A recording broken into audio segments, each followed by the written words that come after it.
we are one big family.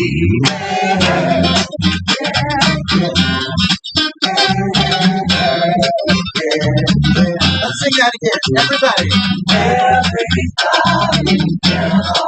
See the lights. Everybody. See the lights. Hey, let us be united. We are love, we are one. What? One big family. Hey, hey,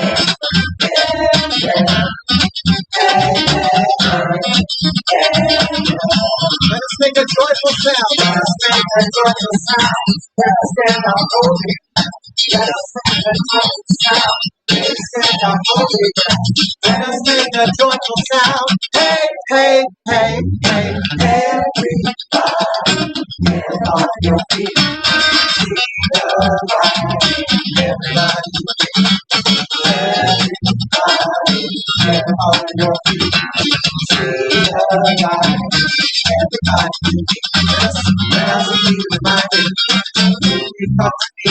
We are love. We are one big family.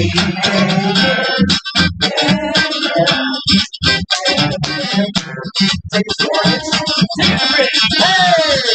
Let us make a joyful sound. We stand on holy ground. Let us make a joyful sound. We stand on holy ground. Let us make a joyful sound. Hey, hey, hey, hey, everybody, get on your feet. See the light. Everybody, hey, hey, yeah, yeah. Hey, hey, yeah, yeah. Whoop, whoop. Hey. Right. I think our blood is pumping and we are ready to start this thing. Good morning and welcome to the Center for Spiritual Living Tucson. My name is Morgana. I'm your host this morning. After all that energy, let some of it slip away. Let's take a moment to get grounded. A deep breath. Hold. Release. Release. Take a few deep breaths, breathing in slowly, letting it out slowly. Feel yourself present and here. Let everything that is outside slip away. We are all a unique expression of the divine source, the one life. That life is God's life. That life is perfect. That life is our life right now. If you are setting an intention to experience a happier life, better health, more abundant living, you are in the right place. Know that wherever you are on your spiritual journey, you're welcome here. Friends. I hope all our phones are on silent. I set mine on a calendar so I never have to think about it. It just does it.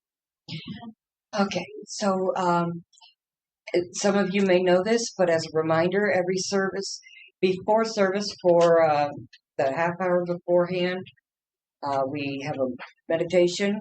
It is now in the Unity building in the prayer room next to the bookstore. Okay. And I hope everyone has a copy of the bulletin.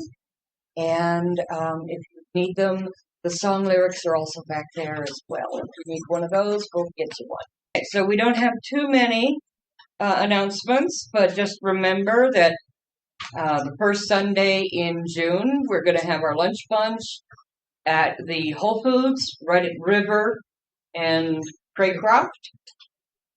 They've got a wonderful deli there, lots of healthy, even vegan options for those who don't choose meat. And Intention Keepers is first and third Sunday. And our next LGBTQ plus friends, sorry, tongue twister there, will be June 21st. And that is going to be before service again at the Starbucks on Broadway. Address is on your bulletin. Today's the big day, though, so I hope everyone is prepared to remain or join via Zoom. If you're here, you might as well just stay. We're going to have the big vote, and again, that'll be following services immediately. And we're going to do it quick and dirty, go on about our days. So we can have lunch. It's a piece of cake. We've been talking about it for a long time. We're ready. Okay. So welcome if there's anyone here who's found us for the first time.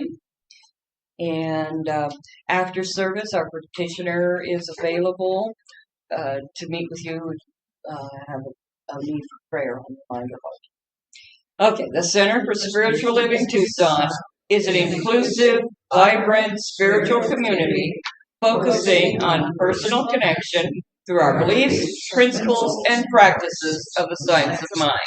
Sunshine on My Shoulder. Can anybody tell me who wrote that song? John Denver. Right. That's the way I Sunblock on my shoulder. Sunblock on Sunblock. my shoulder. Sunshine on my shoulder makes me happy.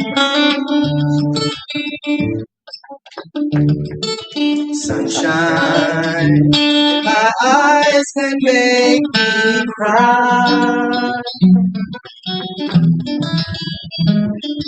Sunshine on the water looks so lovely.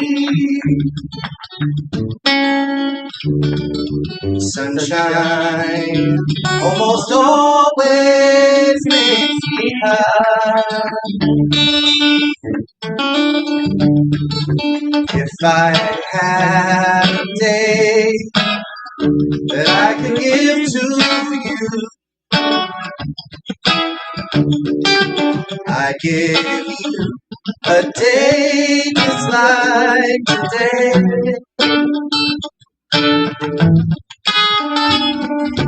If I had a song that I could sing for you, I'd sing a song to make you feel this way. Sunshine on my shoulders. Sunshine on my shoulders makes me happy. Sunshine in my eyes can make me cry. Sunshine on the water, so lovely. Sunshine almost always makes me happy. Now if I had a tale that I could tell to you, I'd tell a tale sure to make you smile. And if I had a wish that I could wish for you, I'd make a wish for sunshine all the while. Sunshine on my shoulders. Sunshine on my shoulders makes me happy. Sunshine in my eyes could make me cry. Sunshine on the water, so lovely. Sunshine almost always makes me happy. Sunshine almost all the time makes me happy. Sunshine almost all the time.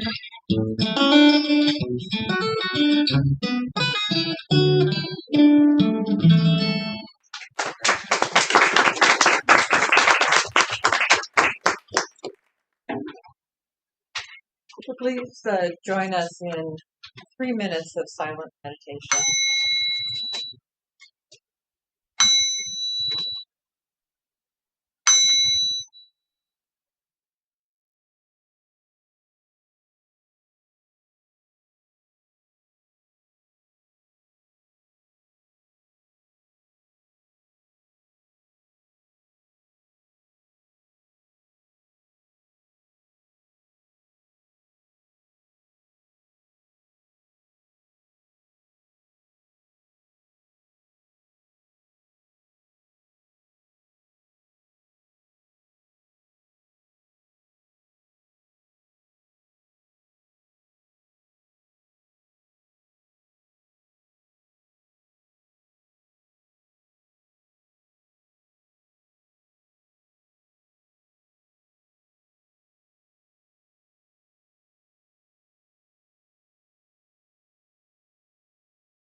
So in the silences, just find that centered peace,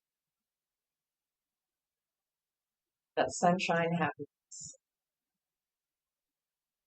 knowing that spirit is present right at the center of my being.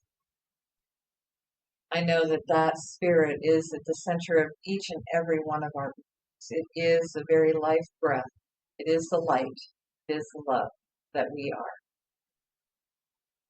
I know that this one is this divine creative idea, always expressing in infinite form and variety.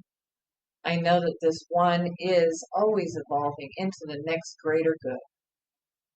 And so I know that as an expression of this one, I know that each one of us gathered here this morning, each one of us listening online now or later, I know that we are that expression of the one, that we are the light, we are the love, we are that divine creative idea, and that we are always evolving into the next greater expression of good. And so as we come together this morning, I know that this time is good, that this time is a time that we celebrate as we say hello to old friends and members that we haven't seen for a while, as we say hello to new people coming in the door. I know that this community is growing and expanding. That as we celebrate the next evolution of good as the Center for Spiritual Living Tucson, I know that it is evolving into the next greater expression of spirit. And so I name it good. I call it good. And I'm grateful. I'm grateful for the evolution. I'm grateful for the growing. I'm grateful for everyone who has said yes. I'm grateful for Michael for saying, hey, can I do a talk? And just the yes that comes forward from that. And so from this place of gratitude that I release this word into the law of yes. That law that only says yes and more. Without limit, release this word into that law, into the love. Anchor it by saying, and so it is. You do a song and I talk some more, don't I? And I'm sitting here looking at the lyrics, and when this song came out, I was kind of tweenish maybe age. Oh. And so it's sunshine on my shoulders gives me sunburn. Sunshine in my eyes makes me blind. That's about all the made up lyrics we went. But that's how I always hear this song. So I always appreciate hearing it the right way. All right. So in your bulletin, we have our spiritual thought today from Unitarian Universalists. I Facebook post and I follow them as well. They always come up with great stuff. The best thing you can do for your faith is, once in a while, to doubt it. Explore it and interrogate it. Ask if it still matches the reality you are living in. Ask who it serves and if that is who you want to be serving. Own your faith by examining it, making sure it fits correctly, making adjustments as needed, and then putting it back on in confidence. And so our affirmation, I'll read it once and then ask you to join me. I explore my beliefs with curiosity and honesty. Together? I explore my beliefs with curiosity and honesty. Thank you. Okay. I chose this song by a band called Mr. Mister. Uh-huh. I think this is from the 80s. Mm-hmm. Yes. Maybe late 80s? 82, 83. Yeah. No, Oh, I think it's early. Early 80s. Yeah. Okay. Yeah. And there's a line in it. It's called Kyrie, which is Latin, right? And it's Kyrie eleison. Does anybody here speak Latin or had to take it in school? Or No, but I learned that chant. what does it mean? It's Jesus the Christ or Christ the Savior. I don't think the word Christ is actually in it. Kyrie is Christ, I believe. Any arguments besides my own? topic for discussion. Yeah, we can Higher we power, can love my examine it later.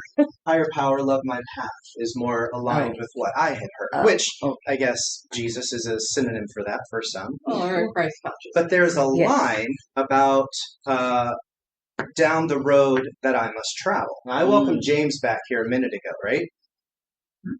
Hi, James. Where have you been? Where have you been? Thailand, Cambodia, Laos, Vietnam, Nepal. In that order? No, Thailand, Vietnam, like months at a time, Cambodia, Laos, Nepal. Aha. Then home.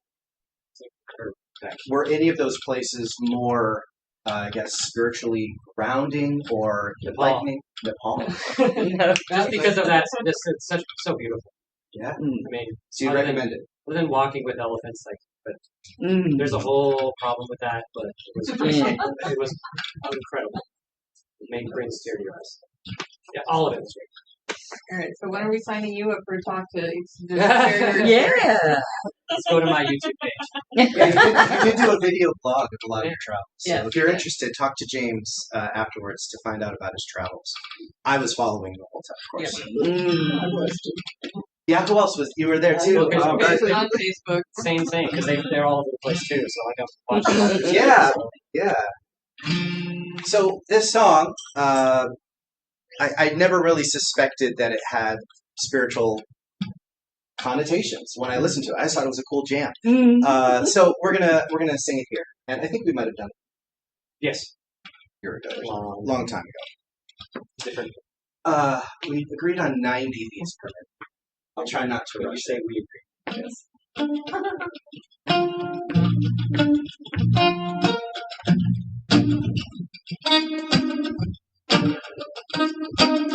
The wind blows hard against this mountainside, across the sea to my soul. It reaches into where I cannot hide, setting my feet on the road.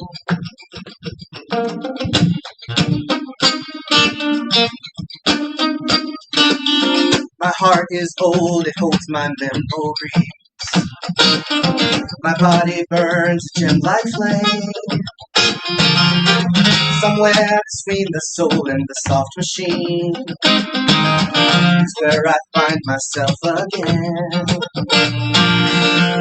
Regulars are down the road that I must travel.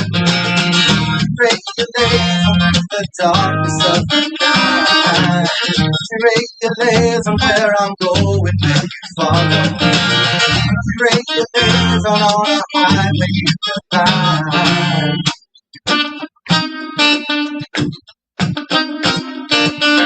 When I was young, I thought of growing old, of what my life would mean to me. Would I have followed down my chosen road, or only wished what I could be? Oh, regulars down the road that I must travel. Regulars through the darkness of the night. Regulars are where I'm going to follow. Regulars on the highway in the light.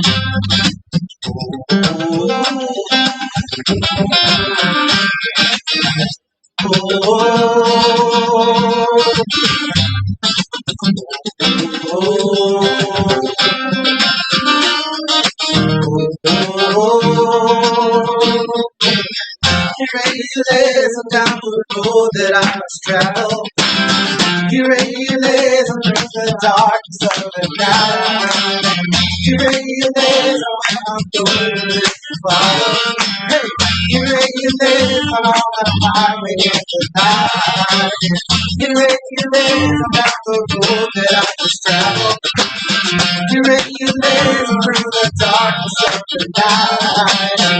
Regulars where I'm going to follow. Regulars through the highway of the night.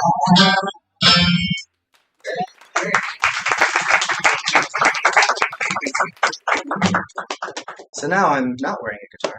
I say wearing because it really does feel sometimes like an outfit. And sometimes when I go to people's houses and I don't have an instrument with me or they don't have a piano, are you going to play music today? Like, I'm just a person today. I'm just a human. I don't know if that ever has happened to other musicians. Maybe, Leona? People who know that you sing, they're kind of, so you're going to sing today? You're like, I'm just a human today. That ever happened to you? I'm not good enough.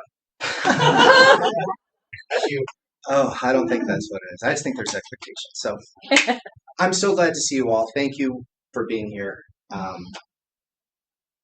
The theme about doubt made me think about a Zen Buddhist practice known as the beginner's mind. It's referred to as one of the most beautiful and practical teachings in all of Zen Buddhism. It's a concept that teaches us something simple yet profound. It shows us how to approach life with fresh eyes, open hearts, and genuine curiosity.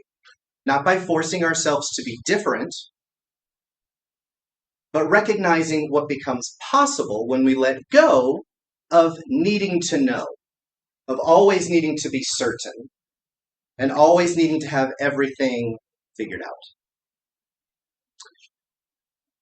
When there's a fireworks display and the grand finale happens at the end and they shoot them all and the music's blah, what sound do people make? Oh. Yeah. So whenever you hear me say the words beginner's mind, I would like for you to make this sound. No. Okay. As though experiencing something fantastic, illuminating for the first time.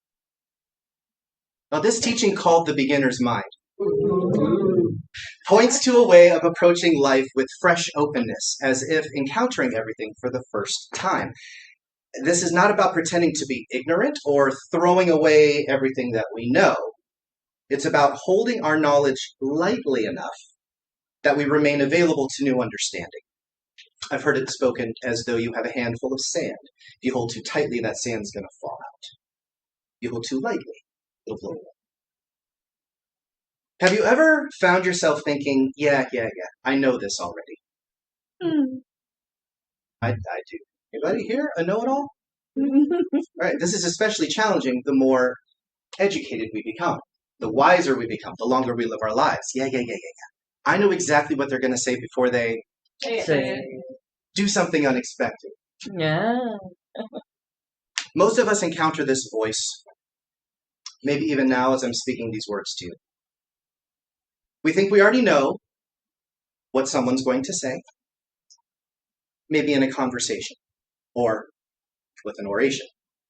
So we stop listening. We think we understand a concept, so we stop examining it closely. And this habit can shape our lives more than we realize. What is the opposite of doubt? Certainty. I heard it right there. Certainty. I owe you a Coke. Certainty. If we approach life with certainty, in a way we close ourselves off to understanding. The teacher who could help us cannot reach us. The book that contains valuable insights slides right past us. The experience that could transform us leaves us unchanged because we're too busy comparing it to what we already think we know. We miss opportunities for growth. We stay stuck in familiar patterns. We repeat the same mistakes. This is the cost of being full.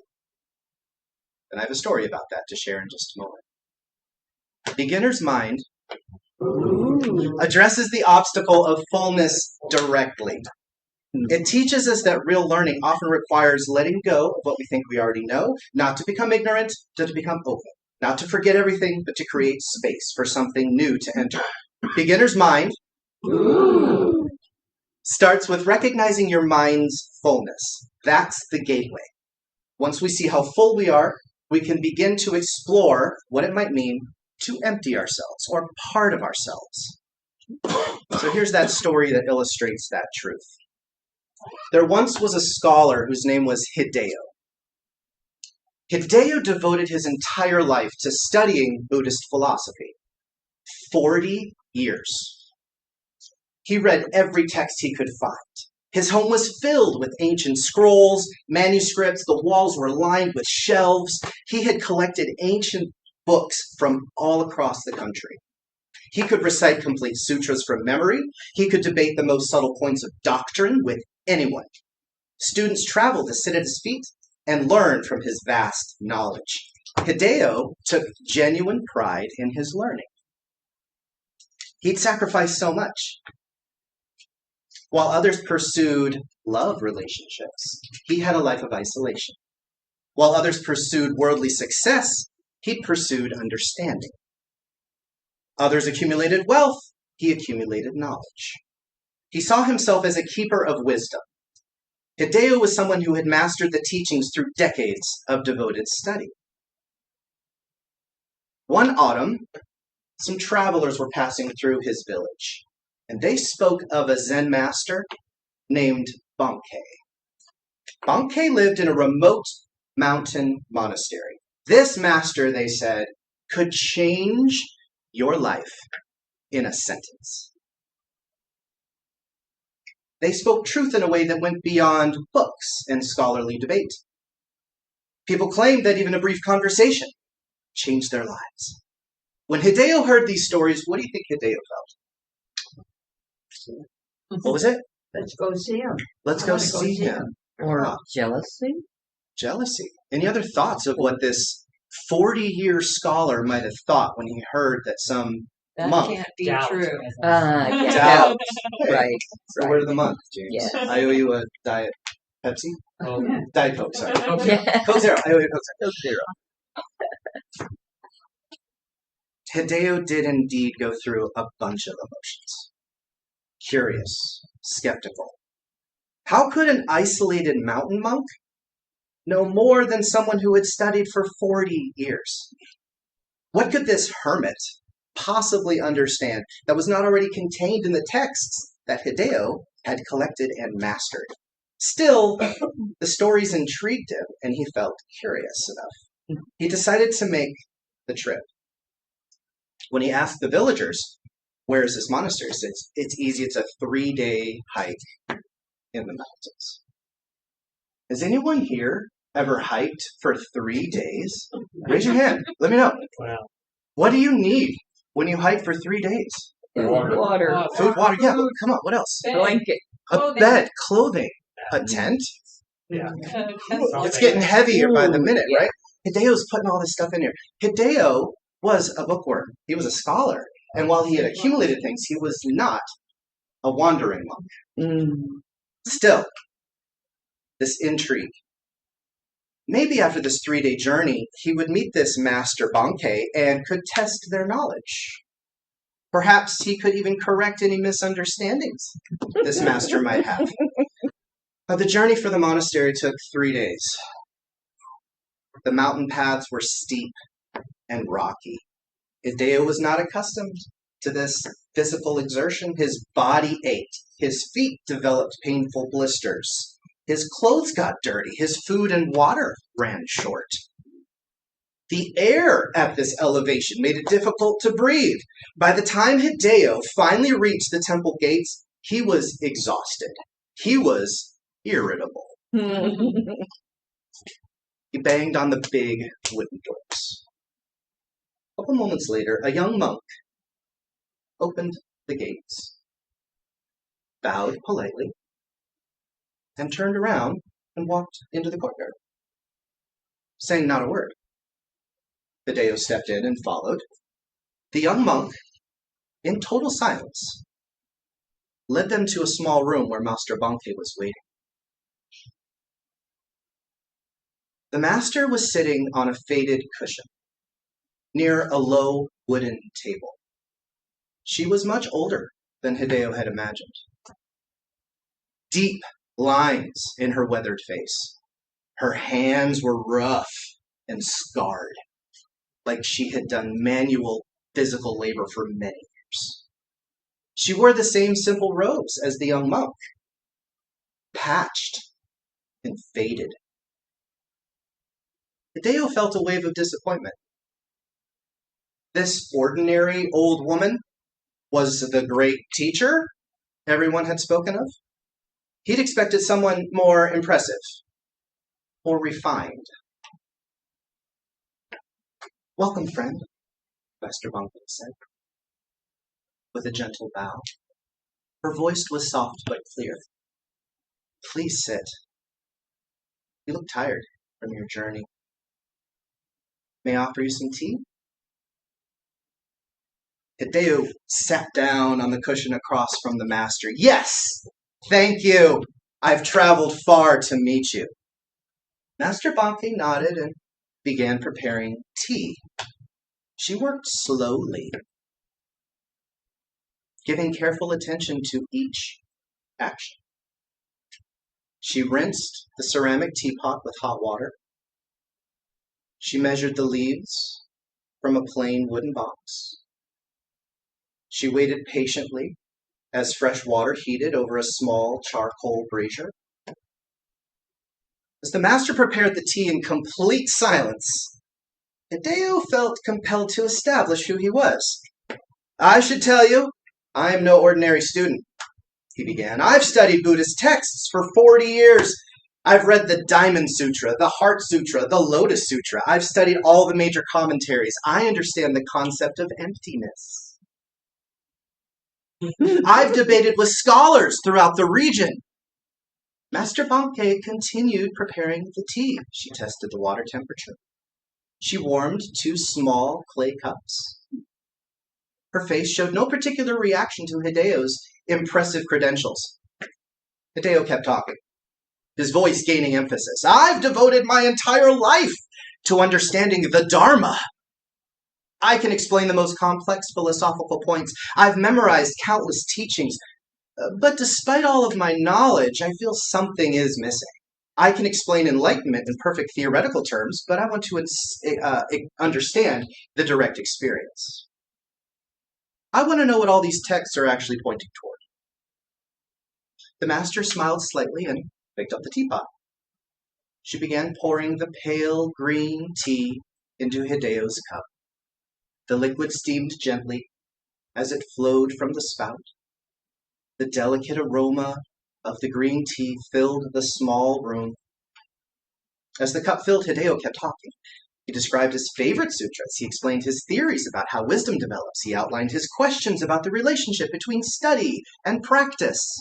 He shared his ideas about enlightenment and how close he must be to achieving it after so many years of dedicated learning.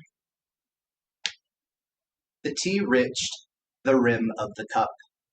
Master Banke kept pouring with a steady. The tea began to overflow.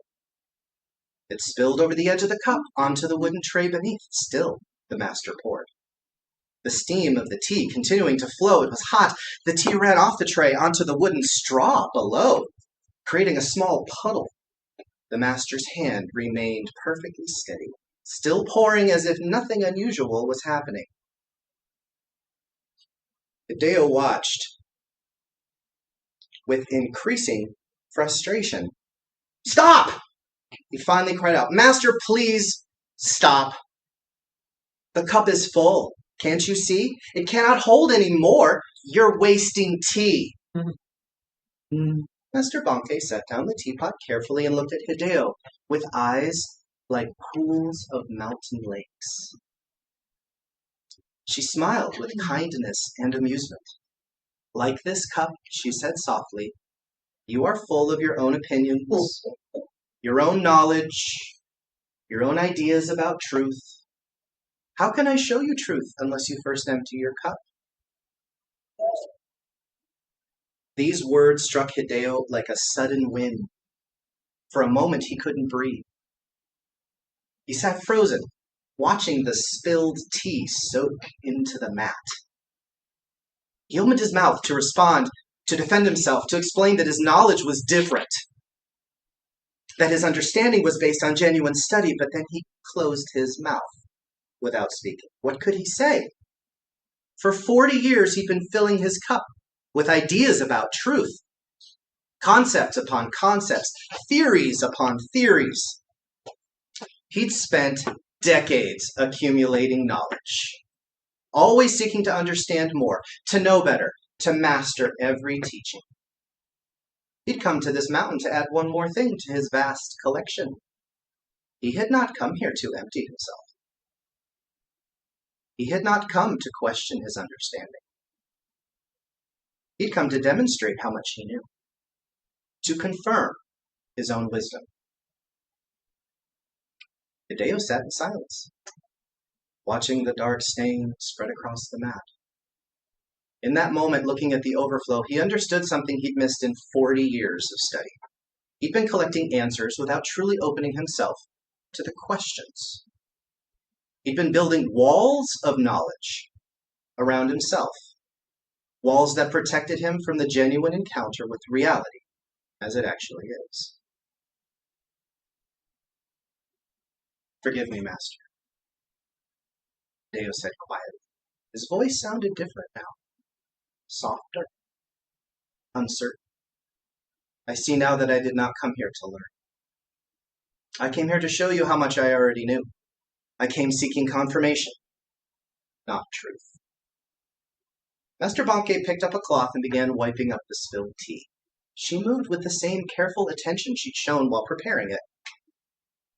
"There's nothing to forgive," she said gently. "Many people come here with full cups. I had a full cup once. The important thing is that you've noticed. The noticing is the beginning of emptying." She wrung out the cloth and looked at Hideo with clear eyes. "Your 40 years of study are not wasted. The texts that you have read contain genuine wisdom. But there's a difference between knowing about wisdom and being wisdom. A map of a territory is not the territory itself. Hideo, you've been studying maps for 40 years. Perhaps now you're ready to take your first actual step around."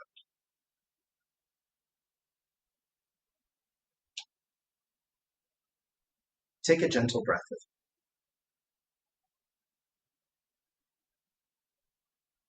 Feel what it might be like to set down, just for a moment, the weight of everything you already know or think you understand. This story reveals something essential about the beginner's mind. Hideo's knowledge was not wrong. The sutras he'd studied did contain wisdom, but his relationship to that knowledge had become a barrier.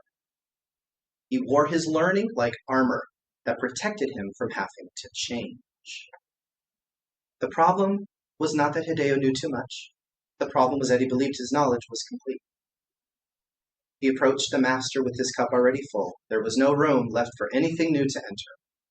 We can learn from this. Knowing about something is not the same as knowing something directly. The problem is not the tea. The beginner's mind is like being a child. It's not about losing skill or knowledge. It's about recovering the directness and wholehearted engagement that children have before they learn to be self-conscious. We learn techniques and accumulate knowledge, which is valuable, but in the process, we can lose the simple joy and directness that drew us to the activity in the first place. Musicians become so focused on technique, they forget why they loved music. Writers become so concerned with proper form, they lose their authentic voice. Workers become so efficient, they forget to care about what they are doing. The teaching of childlikeness invites us to recover that original engagement, not by abandoning what you've learned, but by holding it lightly enough that it serves our genuine expression rather than controlling it. We can be skilled and spontaneous, knowledgeable and fresh, experienced and open.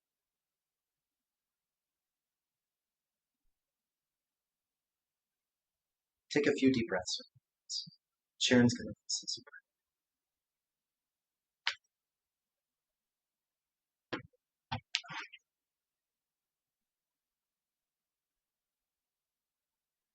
So with every breath, we just affirm that emptying, that childlike wonder, that openness to something new, to that new expression, that new experience of life. With every breath, we just become present in this moment. And this moment has never happened before. And while we bring all of our experience to this moment, we move forward in curiosity. We move forward in wonder.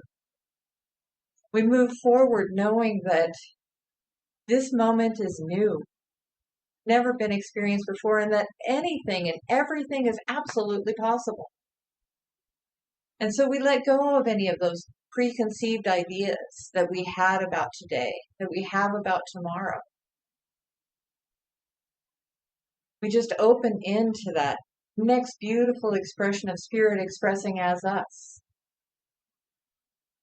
Anchoring into that idea that God is always creating itself.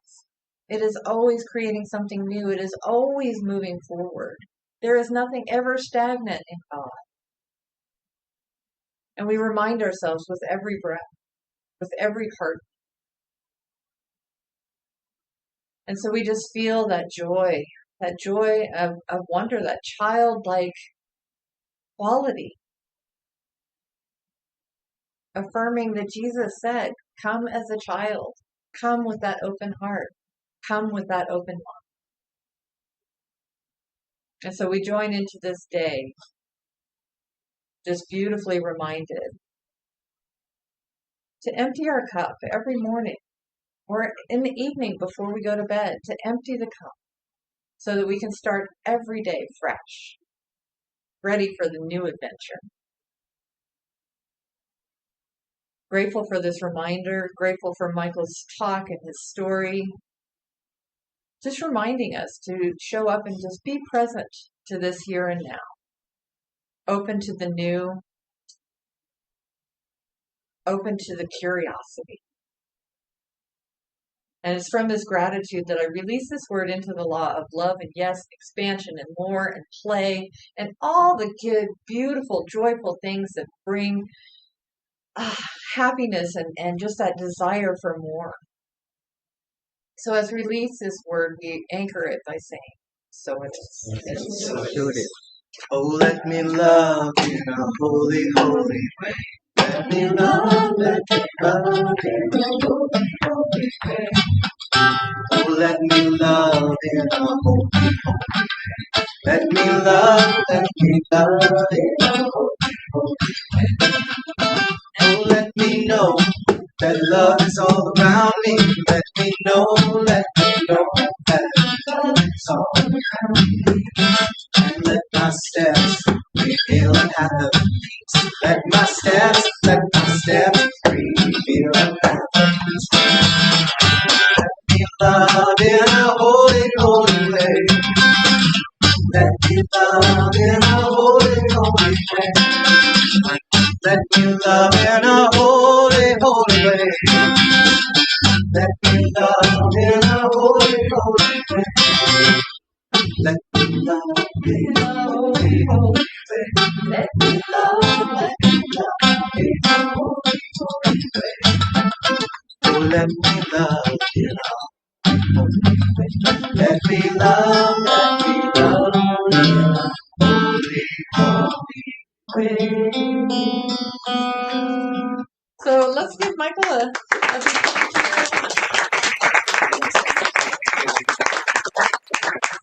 That was awesome. And just to affirm how spirit works, I do a meditation with Insight Timer every morning, and this morning's was Meister Eckhart. Begin every morning with a beginner's mantra.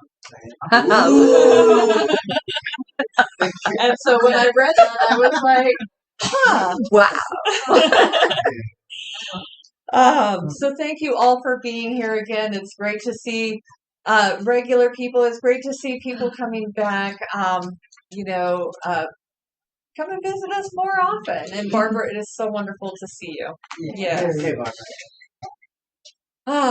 And with that, just want to remind you that it takes a village, and that we do have a donation basket in the back for your checks and cash, anything that you would like to support our center. We also have donations online, and you can get that through our website.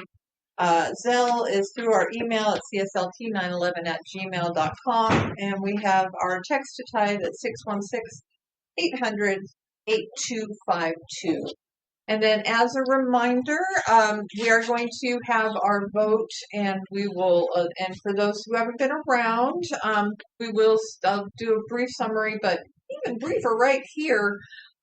We are not in a position to hire a new minister at this time, and so we are voting on whether to become a teaching chapter, which will allow us essentially to continue as we are with a practitioner leading, and then part of the vote is to affirm me as that practitioner, because I want y'all to say yes and not just assume the role. So that's the short version. I'll say a little bit more about that. For those joining online, Phil is online currently. We are going to be turning off the Zoom to wrap up the service portion, and then we will be starting a new meeting for the Zoom attendees. We do have 2 ballots, one for members and one for non-members, because we want everybody who calls this their spiritual home to have a voice.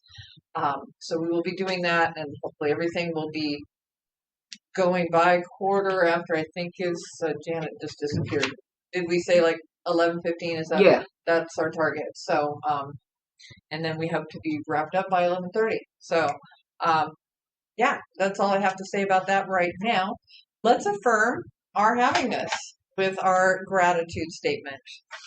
Divine love as me blesses and multiplies all that I am, all that I give, and all that I receive. I am prosperous now. So it is. So it is. Please stand up, get the blood flowing. Let's sing this last song, I Release and I Let Go. I release and I let go. I let the Spirit of my life, and my heart is open wide. Yes, I'm only for God. No more struggles, no more strife. With my faith, I see the light. I am free in the Spirit. Yes, I'm only for God. I release and I let go. I let the Spirit of my life, and my heart is open wide. Yes, I'm only for God. No more struggles, no more strife. And with my faith, I see the light. I am free in the Spirit. Yes, I'm only for God.